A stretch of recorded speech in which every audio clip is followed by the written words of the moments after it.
अस्सलाम वालेकुम class, welcome to my new video. आज का जो हमारा टॉपिक है वो है स्टिचियोमेट्री।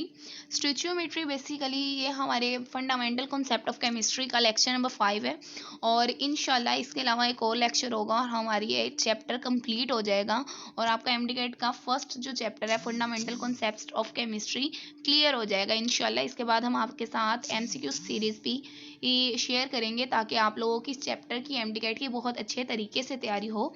आपने उम्मीद है कि इन लेक्चर से आप लोगों के कॉन्सेप्ट मज़ीद क्लियर हुए होंगे। और आज चलिए हम आज का अपना लेक्चर स्टार्ट करते हैं। तो आज के लेक्चर में हमारे पास है स्टिचियोमेट्री। स्टिचियोमेट्री बेसिकली हमारी केमिस्ट्री की एक ऐसी ब्रांच है जिसमें हम क्वांटिटेटिव मैंने आपको वर्ड पहले भी समझाया था कि जिसमें हम अमाउंट को रिलेट करवाते हैं कि अमाउंट की बेस पे हम करते हैं। तो ऐसी ब्रांच है जिसमें हम क्वांटिटेटिव रिलेशनशिप देखते हैं between reactants and products. Reactants basically reactants क्या होते हैं और प्रोडक्ट्स क्या होते हैं in the balance chemical equation. For example मैंने एक केमिकल रिएक्शन करवाया है, उससे उसमें मौजूद रिएक्टेंट्स ने आगे से प्रोडक्ट बनाए हैं और आपको पता है रिवर्सिबल रिएक्शन में प्रोडक्ट्स से भी रिएक्टेंट्स बनते हैं। तो रिएक्टेंट्स और प्रोडक्ट्स के दरमियान बेसिकली जो क्वांटिटेटिव रिलेशनशिप है, मतलब कि एक रिएक्टेंट है उसकी क्वांटिटी डिपेंड कर रही है प्रोडक्ट की प्रोडक्शन पे। तो इन सब के बारे में स्टडी करना, लेकिन याद रखिएगा कि इसमें हम बैलेंस केमिकल इक्वेशन में relationship between quantitative relationship between reactants और प्रोडक्ट्स की स्टडी करते हैं। अच्छा, अब बात आती है कि स्टिचियोमेट्री में हमारे पास कंडीशंस क्या हैं।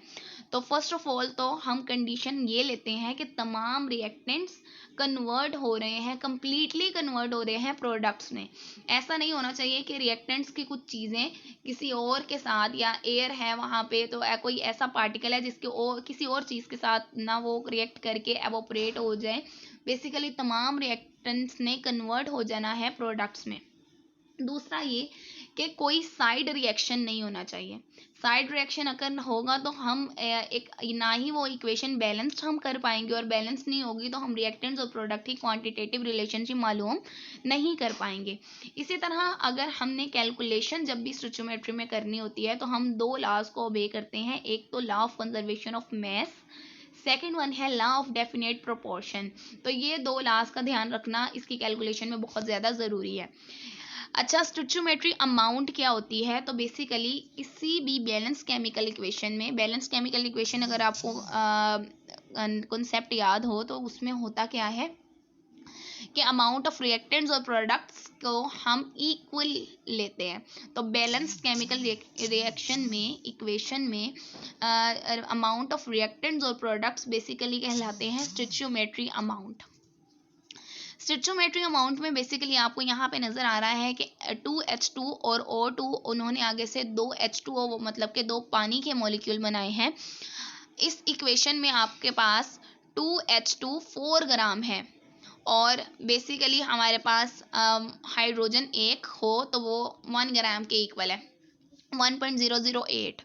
अब हमारे पास 2 हाइड्रोजन के मॉलिक्यूल्स हैं, इसका मतलब है कि 4 टोटल हाइड्रोजन है तो 4 ग्राम ऑफ हाइड्रोजन। इसी तरह ऑक्सीजन का एक ऑक्सीजन का मैस होता है 16। अब यहाँ पे O2 यूज हुआ है तो इसीलिए 16 + 16 32 ग्राम ऑफ ऑक्सीजन है। अब जब आप ये देखें तो आप प्रोडक्ट्स को देखें। प्रोडक्ट्स में बेसिकली हमारे पास वही 32 और 4 ग्राम, ऑक्सीजन के 32 ग्राम और हाइड्रोजन के 4 ग्राम मिले, उन्होंने 36 ग्राम ऑफ प्रोडक्ट्स मतलब कि H2O बनाया है। अगर अब हम देखें तो रिएक्टेंट्स और प्रोडक्ट्स की amount in the balance chemical equation almost, अगर मैं दोनों रिएक्टेंट्स की ग्राम में अमाउंट को सम कर दूंगी तो वे basically product 36 gram of H2O के इक्वल है और इन अमाउंट्स को हम स्टिचियोमेट्री अमाउंट्स कहते हैं बेसिकली। उम्मीद है कि आपको स्टिचियोमेट्री अमाउंट्स में तो क्लैरिटी हो गई होगी। नेक्स्ट वन के हमारी रिलेशनशिप क्या है, हम किस तरह स्टिचियोमेट्री से स्टडी कर सकते हैं, किस किस रिलेशन को स्टडी कर सकते हैं। तो रिलेशन बेसिकली आपको बताया गया था कि मोल्स में बताया गया था, मैस, वॉल्यूम, मोल, ये बेसिकली आपस में रिलेटेड टू ईच अदर। हमने इनके फॉर्मूले में पढ़े थे, जैसे कि मोल के फॉर्मूले में हम मैस यूज़ करते हैं, बेसिकली गिवन मैस और मोलर मैस। इसी तरह हमने वॉल्यूम से भी नंबर ऑफ मोल्स निकाले थे। तो ये सारी जो फॉर्मूले हमने पीछे किए थे उससे भी हमें ये शो हो रहा था कि मोल्स या मैस और वॉल्यूम आपस में रिलेट तो ज़रूर करते हैं। स्टिचियोमेट्री कंपाउंड ने इसे हमें मज़ीद क्लियर कर दिया कि जो मैस और मैस रिलेशनशिप है, फॉर एग्जाम्पल मुझे किसी रिएक्टेंट का मैस पता है, मैं उसके मैस से प्रोडक्ट्स का मैस भी मालूम कर सकती हूँ या दूसरे रिएक्टेंट्स का मैस मालूम कर सकती हूँ। ये है मैस टू मैस रिलेशनशिप। इसी तरह फॉर एग्जाम्पल मुझे पता है कि किसी एलिमेंट या किसी रिएक्टेंट का मैस इतना है। अब उस रिएक्टेंट के मैस को यूज़ करके आपको पता है नंबर ऑफ मोल्स का फॉर्मूला होता है mass given mass over molar mass. तो हम मैस को यूज़ करके नंबर ऑफ मोल्स निकाल सकते हैं। तो इसका मतलब है कि स्टिचियोमेट्री अमाउंट्स के ज़रिए हम मैस और मोल का रिलेशनशिप, या मुझे किसी का मोल मालूम हो जाए तो नंबर ऑफ मोल्स के ज़रिए हम मैस का रिलेशनशिप भी मालूम कर सकते हैं, मतलब कि मैस को मालूम कर सकते हैं। तो इसका मतलब है कि स्टिचियोमेट्री कंपाउंड्स में हम दो तरह के relationship, mass to mass, mass to mole, mole to mass, ये सारी रिलेशनशिप हम देख सकते हैं। इसी तरह मैस टू वॉल्यूम रिलेशनशिप में आता है कि हमारे पास किस तरह, अगर हमारे पास हमने मोल्स वाले फॉर्मूले में वॉल्यूम से मोल और मोल से हम मैस निकाल सकते हैं। तो इसका मतलब है कि हमारे पास किसी एक का मैस मालूम हो तो हम उसका वॉल्यूम निकाल सकते हैं, किसी एक का मोल मालूम हो हम उसका मैस निकाल सकते हैं, किसी एक का वॉल्यूम मालूम हो हम उनके मोल्स या मैस भी निकाल सकते हैं। तो ये स्टिचियोमेट्री रिलेशनशिप्स है जो आपको उम्मीद है कि समझ आ गए होंगे। नेक्स्ट वन हमारे पास आ जाता है इसी कैलकुलेशन में लिमिटिंग रिएक्टेंट। तो आप हमेशा इस चीज़ को समझने के लिए, अगर आपने कोई भी कॉन्सेप्ट क्लियर करना है तो याद रखना है, तो आप वर्ड को देखें।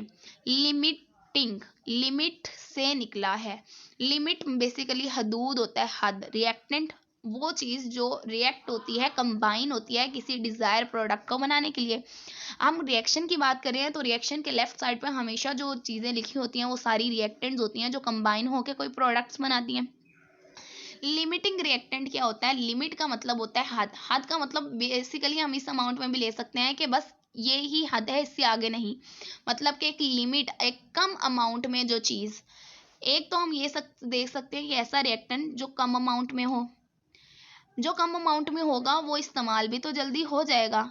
तो अगर कम अमाउंट में रिएक्टेंट है तो वो अर्लियर कंज्यूम हो जाएगा रिएक्शन में, और अगर वो कम अमाउंट में है जो अर्लियर कंज्यूम हो जाएगा, तो जब वो ख़त्म हो गया है तो वो डिज़ायर प्रोडक्ट नहीं बन पाएगा, क्योंकि एक जो रिएक्टेंट था वो तो ख़त्म हो गया।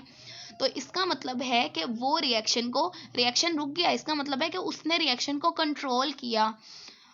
और इसके अलावा हम अगर तीसरी या चौथी देखें तो पॉइंट देखें बेसिकली तो उसमें क्या है अब जो अर्लियर कंज्यूम हो गया है उसके ख़त्म होने से रिएक्शन रुक गया है, तो इसका मतलब है कि उसने प्रोडक्ट की अमाउंट मिनिमम बनाई है।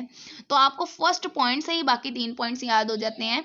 तो ऐसे तमाम रिएक्टेंट्स जो स्मॉल इन अमाउंट में हो, कंज्यूम अर्लियर हो जाएं, कंट्रोल करें अमाउंट ऑफ प्रोडक्ट को, या gives the minimum amount of product, इन तमाम को हम लिमिटिंग रिएक्टेंट कहते हैं। आप चाहे इस फॉर्म में डेफिनेशन कर लें, या it is a reactant that is taken in small amount, या it is a reactant that is consumed earlier in a reaction, it is the reactant that is controlled the amount of product, it is the reactant that gives the minimum amount of product। ये सारी आपकी limiting reactant की definitions हैं। अब हम आगे बात करते हैं बेसिकली कि हमारे पास एग्जाम्पल्स इनकी आए हैं। तो ये जो सैंडविच वाली एग्जाम्पल्स हैं ये तो आपकी रिवायती हैं, आप पढ़ते आ रहे हैं, फर्स्ट ईयर में भी आपने की होंगी कि आपके पास 30 शामी कबाब्स हैं। अब ये कबाब की जब भी हमारी क्लास में बात होती है ना तो बच्चों को भूख ही लगने लग जाती है। तो उस कबाब में 30 आपके कबाब्स हैं और आपके पास जो ब्रेड्स हैं वो 58 हैं। अगर 30 कबाब्स हैं और एक कबाब के साथ 2 ब्रेड लगनी है तो हमारे पास तो 60 होनी चाहिए। इसका मतलब है कि 29 हमारे पास सैंडविचेस बनेंगे और स्लाइसिस ख़त्म हो जाएंगे। स्लाइसिस ख़त्म हो जाएंगे, इसका मतलब है कि ये स्मॉल अमाउंट में है, कंज्यूम अर्लियर हो गए हैं। इनके ना होने से हमारा जो 30 वाला कबाब सैंडविच है वो बना ही नहीं है। इसका मतलब उसने कंट्रोल किया इसे। उसके अलावा इसने कम प्रोडक्ट्स बनाए, तो इससे हमें मालूम हुआ कि जो हमारे पास स्लाइसिस हैं वो बेसिकली क्या हैं, हमारे पास लिमिटिंग रिएक्टेंट है। इससे आपको समझ आ गई होगी कि ये लिमिटिंग रिएक्टेंट क्या होता है। इसी तरह हम किसी रिएक्शन की बात कर लें तो रिएक्शन में हमारे पास वही रिएक्शन जो हमने पीछे वाटर का किया भी है, तो हमारे पास है यहाँ पे 4 ग्राम ऑफ H2, क्योंकि आपको मैंने अभी पीछे समझाया कि H2O कैसे है। 4 ग्राम, 32 ग्राम ऑफ O2 और 36 ग्राम ऑफ H2O प्रोडक्ट्स बन रहे हैं। इस रिएक्शन में आप खुद बताएं कि लिमिटिंग क्या होगा।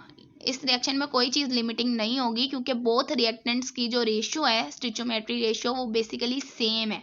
तो बहुत सारे ऐसे भी होते हैं जिनमें लिमिटिंग रिएक्टेंट नहीं होता, और मोस्टली आप उन्हें ही देखते हैं। तो आपने कंफ्यूज नहीं होना कि हर रिएक्शन में नहीं ढूंढना लिमिटिंग रिएक्टेंट। लिमिटिंग रिएक्टेंट किसी किसी रिएक्शन में हो सकता है, किसी में नहीं भी हो सकता। अच्छा, इसी तरह आपको 6 ग्राम ऑफ H2 अब दे दिया गया, मतलब अब आपको हाइड्रोजन की अमाउंट ज़्यादा उसकी हो गई है, और हमारे पास ऑक्सीजन जो है वो 32 है, और हमारे पास H2 है 36। अब इसमें जो हमारे पास फॉर्मेशन ऑफ H2 है ना, वो लिमिटेड बाय द O2, मतलब कि जो ऑक्सीजन है उसकी वजह से हो रही है। तो 2 ग्राम H2 रिमेन्स अनरिएक्टिव। देखा आपने ऊपर वाले रिएक्शन में देखा था कि 4 ग्राम जो हाइड्रोजन है ना, वो बनाएगा 36 ग्राम ऑफ H2O। अब हमने 4 से 6 कर दिया, 4 और 32 ग्राम ने मिल के 36 बना देना था। बाकी 2 हाइड्रोजन के मॉलिक्यूल बच गए, ऑक्सीजन तो ख़त्म हो गई। तो बाकी ये जो ऑक्सीजन बच गया है, ये ऑक्सीजन नहीं, हाइड्रोजन सॉरी बच गया है। तो ये तो हमारे पास एक्स्ट्रा रह गया, लेकिन ऑक्सीजन तो जल्दी कंज्यूम हो गया। इसका मतलब है कि इस रिएक्शन में लिमिटिंग है ऑक्सीजन। लिमिटिंग रिएक्टेंट क्या है? ऑक्सीजन। देयरफॉर इन एक्सेस और नॉन लिमिटिंग रिएक्टेंट। अच्छा, आइडेंटिफिकेशन कि मेरे पास कोई भी रिएक्शन है और मैंने लिमिटेशन, अब मुझे पता चल गया है कि जो लिमिटिंग रिएक्टेंट है वो कौन सा है। अब लिमिटिंग रिएक्टेंट का मालूम चल गया है, मालूम हो गया है मुझे, तो उसमें अब मालूम कैसे हुआ, मुझे कैसे पता, मुझे इल्हाम थोड़ी होगा, तो मुझे कैसे मालूम होगा? सबसे पहले तो मैं कैलकुलेट करूँगी number of moles of reactants जो हमारे पास दिए गए होंगे। इसी तरह हम फाइंड आउट करेंगे number of moles of product with the balance chemical equation, और फिर देखेंगे कि ऐसा कौन सा रिएक्टेंट है जो कम प्रोडक्ट बना रहा है। उससे फिर देखने से हमें मालूम होगा नंबर ऑफ मोल्स से, तो हम आइडेंटिफाई कर लेंगे जो नंबर ऑफ मोल्स रिएक्टेंट्स कम बना रहे हैं प्रोडक्ट्स के, उन्हें हम लिमिटिंग रिएक्टेंट कह देंगे। इसी तरह यील्ड है। यील्ड बहुत ही आसान टॉपिक है। Basically products, yield basically production को कहते हैं, प्रोडक्टिविटी को कहते हैं। तो यील्ड बेसिकली आपके किसी भी केमिकल रिएक्शन में जितने अमाउंट ऑफ प्रोडक्ट्स बन रहे होते हैं ना, उन्हें कहते हैं। तो theoretically yield basically maximum amount of product होती है जो प्रोड्यूस होती है किसी अमाउंट ऑफ रिएक्टेंट से, और बेसिकली ये वो यील्ड है जो हम किसी बैलेंस केमिकल इक्वेशन से लेते हैं, उसे थ्योरेटिकल यील्ड कहते हैं। इसके अलावा एक्चुअल यील्ड होती है जो किसी भी बैलेंस केमिकल इक्वेशन में नहीं, एक्चुअल यील्ड जो हमें किसी केमिकल रिएक्शन से एक्चुअल अमाउंट ऑफ प्रोडक्ट्स मिलते हैं, उन्हें